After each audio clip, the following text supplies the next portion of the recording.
नमस्कार. हा व्हिडिओ जे पालक बघत आहेत त्यांचं मूल यावरती पहिलीला जाणार आहे आणि माझ्या मुलाचं आरटीईतून ऍडमिशन झालं पाहिजे ही मनोमन आपली इच्छा असते. आणि जेव्हापासून फॉर्म सुरू झाले 17 तारखेपासून 10 तारखेपर्यंत मुदत आहे फॉर्म भरायला तुमची, तेव्हापासून सगळी तारांबळच उडत आहे. तारांबळ का उडत आहे तर काही जणांनी मोबाईलवरनं फॉर्म भरण्याचा प्रयत्न केला असेल, काही जणांनी नेट कॅफेवरून फॉर्म भरले असतील, सगळी काही माहिती नसतेच. आणि हे जे शिक्षण विभागाचे जे काही नियम आहेत ते नियम सातत्याने बदलत असतात. तर यावर्षी जो काही नियम बदलला होता तो तुम्हाला माहितीच होता की आपल्याला फक्त 1 किलोमीटरच्या परिसरातली शाळा निवडावयाची होती. या अगोदर मात्र काय होतं की 3 किलोमीटर, त्यानंतर 3 ते 5 किलोमीटर असे 3 टप्पे त्यांनी केलेले होते. पण यावर्षी मात्र तशी संधी तुम्हाला ठेवलेली नाहीये आणि यामुळे पालकांची एवढी तारांबळ उडून गेली की बघायलाच नको. पण यामागे काही काही गुपितं आहेत, ते जर जाणून घ्यायचे असले तर आपण पुढे चला, म्हणजे तुमच्या लक्षात येईल हे सगळं असं का होत असेल, तारांबळ का म्हटलेलं आहे. तर बघा, आपल्या राज्यामध्ये, महाराष्ट्र राज्यामध्ये सन 2023 पासून शिक्षण हक्क कायदा म्हणजे आरटीई ऍक्ट 2009 नुसार जेवढ्या प्रायव्हेट शाळा आहेत, प्रायव्हेट शाळा म्हणजे ते गव्हर्नमेंटचं अनुदान घेत नाही पण त्यांना मान्यता आहे, त्यांना मान्यता देत असताना शासनाने आरटीई ऍक्ट मध्ये असा कलम टाकलेला आहे की त्यांना 25% ज्या जागा आहेत त्या आर्थिक दुर्बल वंचित घटकांसाठी राखीव ठेवणं हे बंधनकारक आहे. अशी तरतूद आरटीई ऍक्ट मध्ये करण्यात आलेली आहे.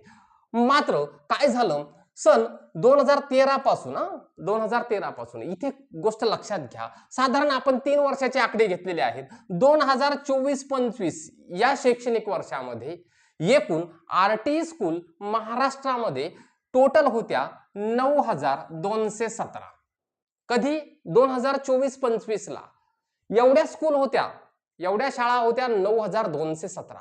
आता बघा, इंटरेस्टिंग पुढे आहे, 2025-26 ला त्या वाढून किती झालेल्या आहेत? 8863. आता तुम्ही म्हणाल सर वाढून कसं काय म्हटलं, तर यामध्ये घट झालेली आहे, डिक्रीज झालेली आहे. विद्यार्थी संख्या कमी झाली असेल का? नक्कीच नाही. ऍडमिशन घेणाऱ्याचं प्रमाण कमी झालं असेल का? नक्कीच नाही.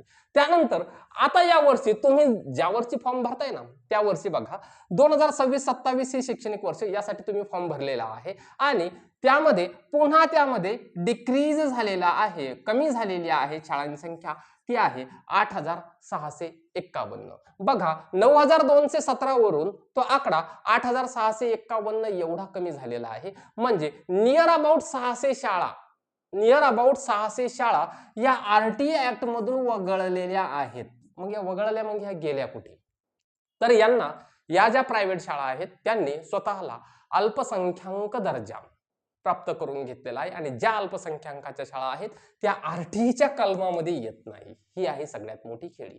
आता तुम्ही म्हणाल या शाळा ज्या कमी झाल्या त्याचा आम्हाला काय फरक पडतो? फरक नक्कीच पडतो, कारण एका शाळेला जवळजवळ 10 ते 12 सीट असतात आरटीईच्या. बघा, 10 ते 12 सीट. जर 600 शाळा कमी झालेल्या आहेत तर 12×72 याचाच अर्थ काय आहे? 7200 विद्यार्थी ऑलरेडी महाराष्ट्रात कमी झालेले आहेत. एखादी शाळा तुमच्या जवळही असू शकते की जी तुम्हाला गुगल मॅपला दिसतही नाहीये. गुगल मॅपला म्हणजे कोणत्या गुगल मॅपला? तुम्ही ज्या वेळेला फॉर्म भरताय जवळ शाळा आहे पण मात्र ती आरटीई मध्ये ज्या वेळेला तुम्ही लोकेशन सिलेक्ट करता त्यावेळेला दिसत नाहीये. आता बघा, सध्या महाराष्ट्रामध्ये 2026-27 ला एकूण विद्यार्थी सीट किती अवेलेबल आहेत? तर 1,09,111 एवढ्याच विद्यार्थ्यांना प्रवेश मिळणार आहे. एवढ्या विद्यार्थ्यांना प्रवेश मिळणार आहे. आणि शासन काय करतं, या आरटीईच्या तरतुदीनुसार 17,500 रुपये पर विद्यार्थी काय करत असतं, शाळेला देत असतं, म्हणजे त्यांची ट्युशन फी म्हणून. किती? 17,500 रुपये. आता मला सांगा, 17,500 रुपये पर वार्षिक एका विद्यार्थ्याकडून. साधारण शाळा जरी असली ना तरी सुद्धा ती मासिकरित्या ट्युशन फी म्हणून 3,000 रुपये वसूल करते. 3,000 रुपये वसूल करते. म्हणजे एखाद्या शाळेची फीज ही नियर अबाउट 35,000 ते 40,000 पर्यंत साधी शाळा जरी असली तरी ती सुद्धा घेते. त्यापेक्षा कितीतरी अधिक आहेत हे तुम्हालाही माहिती आहे. मग आता त्यांना 17,500च्या ऐवजी जर 35 मिळत असतील तर शाळेचा फायदा आहे. म्हणजेच त्यांनी अल्पसंख्याक दर्जा प्राप्त केला, आरटीची ऍडमिशन करण्याची त्यांना काही आवश्यकता राहत नाहीये. तर बघा, आता काही तरतुदी अशाही करून ठेवलेल्या आहेत तुम्हाला वगळण्यासाठी म्हणा की काय, हे नक्कीच कळत नाहीये.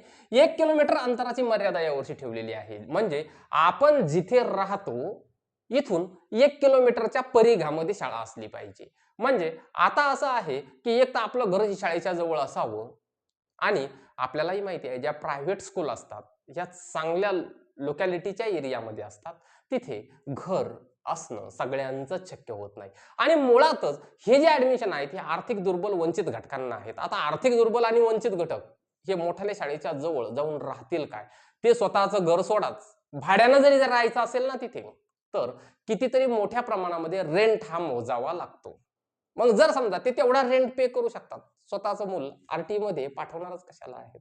स्वतः ते फी भरून नक्कीच काय करतील की तिथपर्यंत पाठवतील. आणि बऱ्याच पालकांनी ही मागणी सुद्धा लावून धरलेली होती की ही जी मर्यादा आहे, अंतराची मर्यादा ही वाढवली पाहिजे. आणि ही खरोखर चांगली गोष्ट आहे, कारण एखादी शाळा जर 1.5 किलोमीटर अंतरावरती असेल आणि एखादा वंचित घटकातील मूल त्यापासून जर परावृत्त वंचित राहत असेल, तर त्या मुलावरती नक्कीच अन्याय आहे. आणि आरटी ऍक्ट हेच आपल्याला सांगतोय की या आपल्या देशातलं प्रत्येक मूल हे शिकलं पाहिजे, हा त्याचा अधिकार आहे.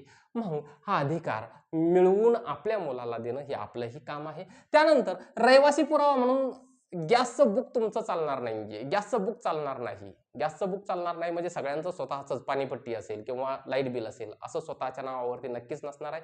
आधार कार्डचे पत्ते तुम्हालाही माहिती आहेत की प्रत्येकाचं कोणाच तरी गावाकडचं असतं, राहतात शहरामध्ये. मग त्यांनी काय सांगितलेलं आहे की आपला दुय्यम निबंधकाचा जो काही करार आहे, करारनामा आहे, तो केलेला असला पाहिजे, भाडेपट्टी करार. आणि मग तो 11 महिन्याचा असला पाहिजे आणि तोही ऍडमिशन प्रोसेस सुरू होण्याच्या अगोदरचा पाहिजे. म्हणजे अशा काही तरतुदी ज्या आहेत त्या घातलेल्या आहेत. त्यानंतर बँकेचं पासबुक हे राष्ट्रीयकृत बँकेचेच हवं. आता बँकेचं पासबुक एखाद्याचं असतं, पण त्यावर ऍड्रेस जिथे आपण भाड्याने राहतो तोच असेल की नसेल याची शाश्वती नक्कीच नसते. प्रत्येकाचीच असेलच असंही नाहीये. आणि 10 शाळा निवडण्याची मुभा आहे. आता 1 किलोमीटरच्या परिसरामध्ये साहजिक आहे की पुणे, मुंबई असे जर शहर जर वगळले ना, तर काही तालुक्याची ठिकाणं आहेत, काही जिल्ह्याची ठिकाणं आहेत. आपल्या महाराष्ट्रामध्ये काही जिल्ह्याची ठिकाणं आहेत. 1 किलोमीटर परिसरामध्ये खरोखर तुम्हाला 10 शाळा दिसतात का हो? एरियल डिस्टन्सने जरी पकडलं तरीही दिसत नाहीये.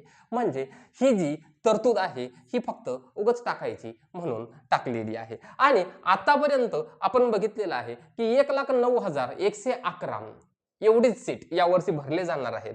आणि त्यापैकी आता सध्यापर्यंत फॉर्म किती आलेले आहेत, तर सध्या फॉर्म आलेले आहेत आरटी वरती 1,12,261.